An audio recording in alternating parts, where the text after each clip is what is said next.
Hello, everybody. This is Brian Johnson from Sterling Dental Arts. I want to thank you guys for reaching out to me and taking a look at some of the videos. Hopefully, I got some useful content that you find useful in your everyday labs, and you can apply to some.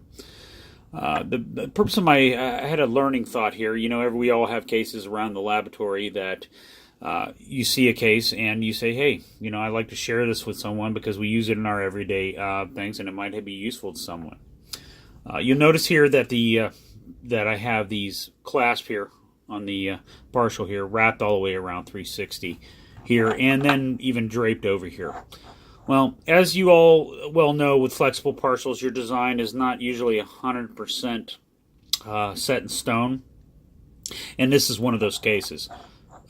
The back molar here, it's on the distal side of this was, you know, and on the mesial, you notice the height of occlusion is very low, usually, and that indicates sometimes being that it's the survey line on it was pretty low, and I said, you know, let me wrap it around. I can see how it fits, but my original intent is, which probably may still be, not so much on this side, but probably over here more, is to split it down the middle here.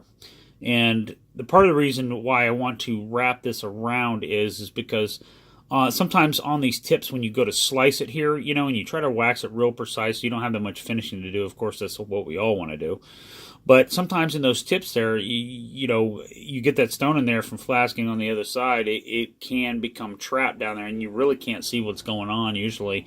Sometimes you might have them covered and you can't see. Sometimes you maybe get a little bit of piece of stone stuck in the tip of your clasp, and really nobody wants that. And I've had it plenty of times in my career, and I really didn't like it. So obviously, I learned too is, you know, if you wrap it around 3, so you're going to cut it anyways, and you can kind of gauge a little bit better, and you can shape it. You know, you can tell. Just try it on there, see how it fits. You may not have to. You know, there's a lot of tissue here. I might have to bring it up or whatnot, but it looks pretty good to me. But you can change your design. It's flexible. Well, hey, you know the pun on words there. But the reason why too, you may see here the clasp, and I got a little bit of bead going over here into the major connector here. Part of the reason why I've done this too, and this points out to the even on the distal side here, is because when we shoot these partials, you know, I learned this, I guess, you know, over the years too. Anything to not stop the flow, I think, is a good thing. So, being with this partial, I'm probably going to end up shooting from the outside, bringing my clasp in here, probably in here where this clasp is, and, you know, feeding it in from the front. You know, probably have one here and then maybe a little one up the middle. With that being said, you know, if we can make the flow continuous and not get a plug or a little bit of a slowdown of the material, obviously you're going to get a couple benefits. You're probably going to get a denser injection. And number two, you know, it gives you a little bit of peace of mind going into the process that you may not have a misinjection. No matter how precise we are in this world, you know, sometimes, you know, things happen, and if we can do anything to prevent it, that's probably a good thing too.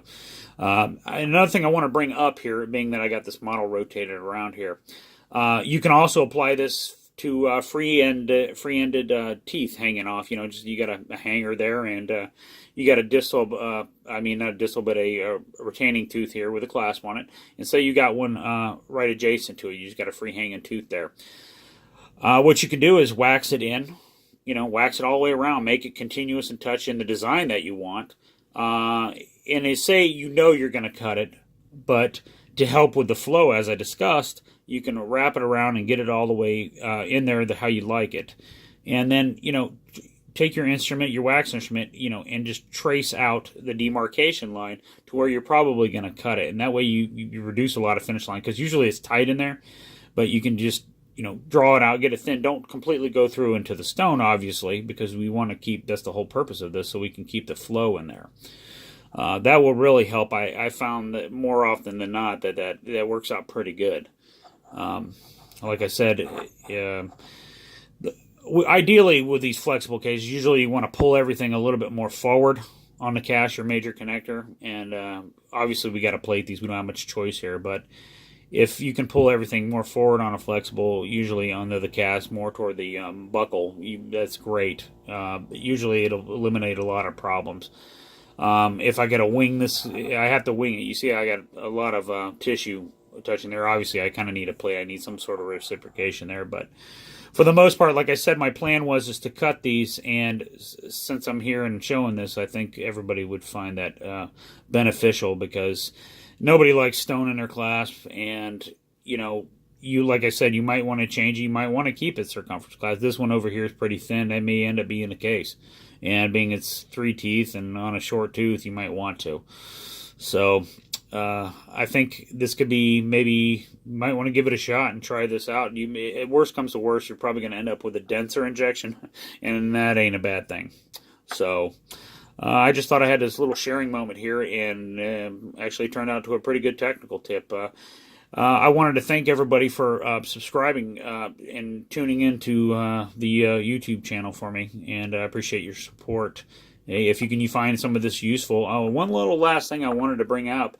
When you drape over like this, they can also be applied to a unilateral situation, which is really, I think, because I noticed, 20 or 30% of my misinjections always came from in the unilateral region. I always had a problem sometimes. You get it tight underneath the tooth and you get flow. I try to go on the outside. Usually that works pretty good. When you wrap it around the front, they usually take care of it. But like I said, anything to help out, you just drape your tips over here and connect it to the other side. Hey, anything to help the flow, right? So, like I said, I want to thank everybody for their support, tuning into the channel. And if you have any thoughts, questions, you can get at me on Facebook, at facebook.com, Brian Johnson. Like I said, this is Brian Johnson signing out from Sterling Dental Arts with this technical tip here. Maybe everybody, let me know if you have any questions. Get at me at Facebook, and let me know how it works out for you. Hopefully it can be useful in some of your cases. Everybody have a good one, and take care. Bye.